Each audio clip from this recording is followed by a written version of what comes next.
Hi കൂട്ടുകാരെ, നമുക്കിന്നൊരു ഏത്തപ്പഴം കൊണ്ടുള്ളൊരു പായസം ഉണ്ടാക്കിയാലോ? എൻ്റെ കൊച്ചുമക്കളൊക്കെ വന്നിട്ട് നാളെ മൂത്തോളങ്ങ് പോകും. അവർക്കൊക്കെ കൊടുക്കാൻ വേണ്ടി ഓണം തീരാറായില്ലേ. അപ്പോൾ അതിനുവേണ്ടി നമുക്കൊരു പായസം ഉണ്ടാക്കാം. അതിനായിട്ട് ഞാൻ ഒരു പാത്രം എടുത്ത് അടുപ്പിൽ വെച്ച് ചൗരി വേവിച്ച് നമുക്ക് കുറച്ച് പാലൂടെ അങ്ങോട്ട് ഒഴിച്ച് കൊടുക്കാം.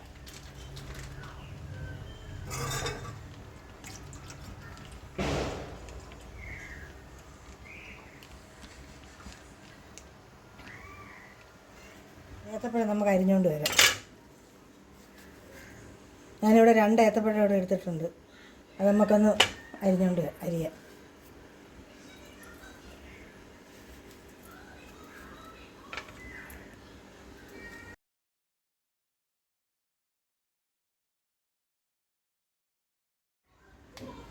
അരിഞ്ഞ് വെച്ചേക്കുന്ന ഏത്തപ്പഴം നമുക്കൊരു പാനെടുത്ത് അടുപ്പിലോട്ട് വെച്ച് നെയ്യ് ഒഴിച്ച് ചൂടാക്കാം.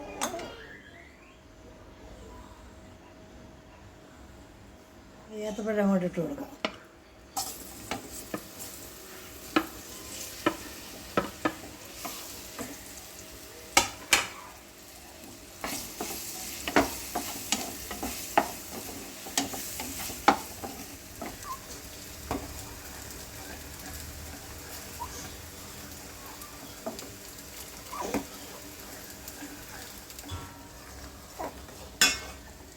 നമുക്കിനി ആ ഏത്തയ്ക്ക അങ്ങോട്ട് ഇട്ട് കൊടുക്കാം.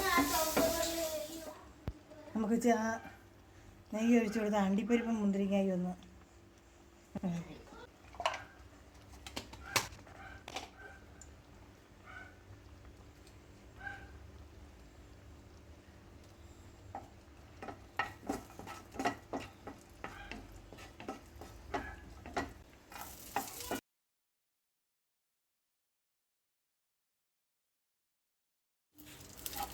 മുന്തിരിങ്ങായി അണ്ടിപ്പരിപ്പും അങ്ങോട്ട് ഇട്ട് കൊടുക്കാം.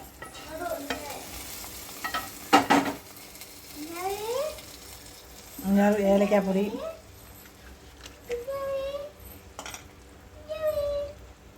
നമ്മുടെ പായസത്തിൻ്റെ ടേസ്റ്റിന് വേണ്ടി മിൽക്ക് മെയ്ഡ് ഇവിടെ കുറച്ച് ഒഴിച്ച് കൊടുക്കാം.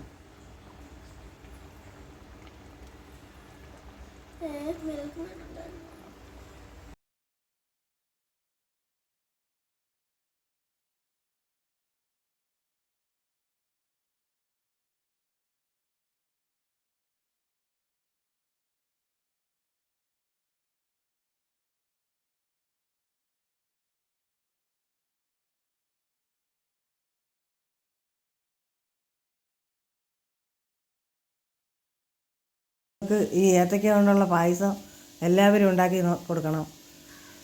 നല്ല സൂപ്പർ ടേസ്റ്റാണ്. ഇഷ്ടപ്പെട്ടാൽ സബ്സ്ക്രൈബ് ചെയ്യണം, ലൈക്ക് ചെയ്യണം, ഷെയർ ചെയ്യണം. ബൈ.